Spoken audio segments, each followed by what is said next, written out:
the biggest challenges for people is everybody wants a better quality of life. Everybody wants life to be greater, but almost all of us get stuck at times where something stops us, something prevents us from doing something that we really are capable of doing. Whether it's turning around our body or shifting a relationship or turning around our finances or maybe just being happy and fulfilled at a different level, we get stuck with a belief of how we're not supposed to be, what we're not supposed to do, what people won't accept, what we're not capable of. Or maybe we get stuck in an emotional pattern of just being pissed off or frustrated or worried or sad or overwhelmed. Sometimes we get stuck, not so much in anything but some habits of doing things a certain way. And what a breakthrough simply is that moment in time where there's an opening. And the opening can come from a conversation, it can come from meeting somebody that inspires you, it can come from an insight, it can come from watching a movie and being moved emotionally at just that right moment. It usually comes because something kind of clicked inside of us, something snapped us and made us look at life through a different filter, a different way. And it's a real breakthrough because you take that little insight, that little distinction, that little moment, or maybe that little or big emotion inside of you that says, no more, I'm going to change this, and suddenly you do something to make your life better. You break out of the impossibility of life has to be this way or life is controlling me, and you start to take back control of your life. You start to make the shift that creates the quality of life that you really deserve.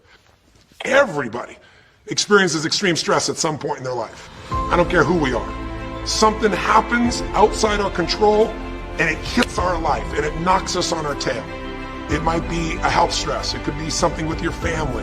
It could be economic, career. It could be something emotional that happens, biochemical. There's so many things. It could be an environmental situation that had nothing to do with you. Every one of us in our lifetime are experiencing extreme stress, and these days, because of the economy and the way we respond to it, the majority of people are experiencing some form of extreme stress, at least according to polls. Stress doesn't come from the facts. Stress comes from the meaning that we give to the facts. Yes, those things have happened, but the real question is, if we fight what's happened, we've got a problem. We've got to decide, what are we going to do with what's happened in our life? How are we going to take this? How are we going to mold this? How are we going to turn our life around? Because when you come up with a new meaning, you get a new life. What is the single force that controls the quality of your life? If there was one gift our Creator has given us, or the universe, whatever you believe, what is it? What is the one power that you have right now in this moment that can change everything? You have it, I have it, we all have it. This one singular individual power that can change anything in our life, regardless of what's happened to us. And I know you know the answer. The answer is the power of choice. The one thing we have in this world is we can't control the events, but we can choose what to focus on, we can choose what things mean, and we can choose what to do. Those three choices, those three decisions really control our life. It's not so much the conditions of our life that control our destiny as much as the decisions of our life. Try for a second to think about something. Think about your life. And just think about, are there a few decisions? If I were to ask you 2 decisions you made in your life, that if you would have made a different decision, you would have had a totally different life. I mean, it may be a life may have been better or may have been worse, I don't know, but you would have a different life.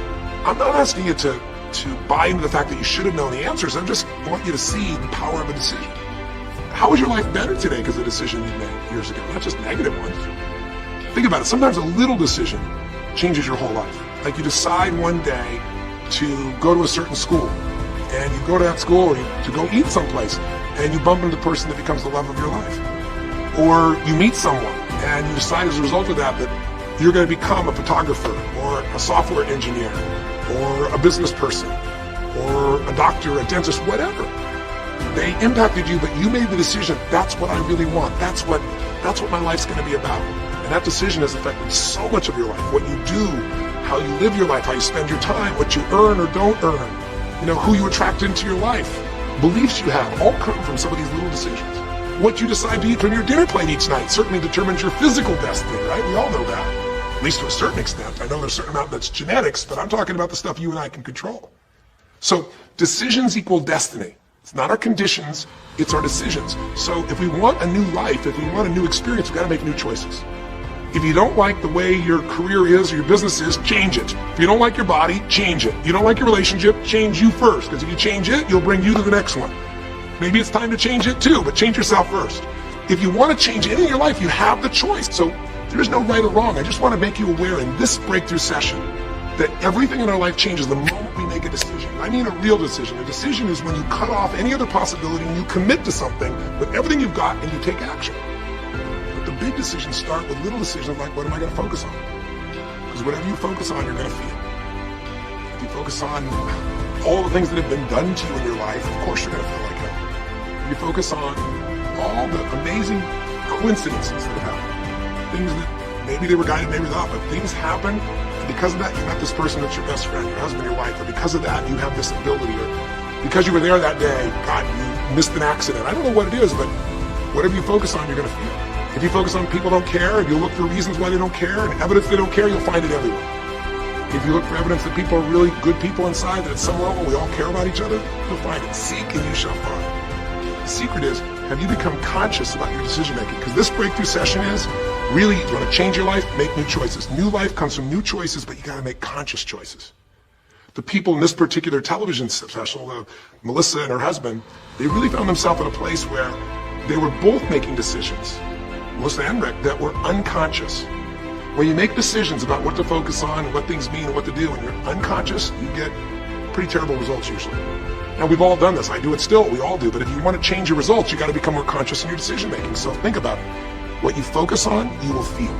Whether it's true or not. You focus on how people don't care, you're going to feel they don't care. The second decision you make is, what do things mean? So you focus on something someone does and you come up with a meaning, and the meaning is, no one loves me. The meaning is, they're trying to take advantage of me. Depending on what meaning you come up with, and you get to choose the meaning of anything. For some people, they say, this situation happened with the economy, and what that means is, I'm going broke. Somebody else said, the situation happened with the economy, guess what? That means I'm going to work harder, I'm going to be more creative, it changed everything. Everybody else is going to quit, so we're going to dominate the marketplace. For people to do it. Is this the end right now, or is it the beginning? See, whether it's the end or beginning is your choice. You get to decide, because once you make up a meaning, it's true. If you think that this is the end of a relationship, are you going to treat people the same way as if you think it's the beginning of a relationship? No way. In fact, I tell people, if you want to have a great relationship, think about this. Treat people like you did in the beginning of the relationship, and there won't be an end. In the beginning of the relationship, when somebody says to you, would you take out the trash? What do you say? Of course, take out the trash. You're happy to do anything, right? But after about 6 months or 6 years, you go, take them out the trash. You go, what do you mean? What, I look like your janitor? Take out your own trash. The meaning we give things is very different, and so we feel different, and our life is different. In the beginning, you'll do anything for someone. Now you make up a new meaning. Why should I have to do that for them? Little choices, like what to believe about yourself, what to believe about other people, whether this is the end or the beginning, start to affect your whole life. And the third decision we make, we decide what to focus on, most of us unconsciously. We decide what things mean, and the third thing we decide is, what are we going to do? We decide to quit because it's overwhelming. We decide to get strong and focus. We decide we're going to turn it around. We decide to wait and see. Ultimately, your destiny is determined by what you do. So, for example, what do you do if somebody comes to you one day and says, you have a tumor? Again, I had that experience. I use that as a reference point because I had a lot of intense experiences in my life, but that was one of the more intense ones for sure. I had many, but that was very intense. You know, first, what do you focus on? You focus on it's over. You focus on why me. You give it a meaning that says, I'm going to die. What do? You just go through traditional therapeutic approach. You put yourself in the hands of someone else. You evaluate this. You get a second or third opinion. Your destiny is determined by your decisions. Now, if you're a guy like Lance Armstrong, you focus immediately on, I got to find a solution. The meaning you come up with is, this is the ultimate battle. And what you decide to do is you're going to exhaust every possibility. Now, that doesn't guarantee you're going to succeed, but it's interesting. When you have that kind of a mindset, it shifts you. And Lance Armstrong, I mean, he was told things like, look, you got tumors here in your brain, you got them in your lungs, right? You got, obviously, in testicles, and you ride a bike for a living. That's pretty tough. But he made it through all of those pieces. Now, am I saying because he made the right choices? I can't tell you that. There's certainly some grace in everything. I think in life, there's three things. There's our ability to choose what we're focused on, or to commit, to get a result, to put all our intention and focus into something. There's our ability to do the right things, to have the right strategy, to execute. And then there's some grace. There's what some people call luck, some people call grace. There's, if you do the right things over and over again and with total focus, sometimes, you get good fortune that comes your way. And you tend to have more good fortune when you're totally focused and decisive and you take lots of action than if you kind of just sit around and accept things like that you don't have a future. But But the point of the matter is, this guy turned it around. What was he like after he got through this problem? After he had his breakthrough, after he faced cancer, racing against some other guy seemed like nothing by comparison. You're not much of a competitor. I faced death.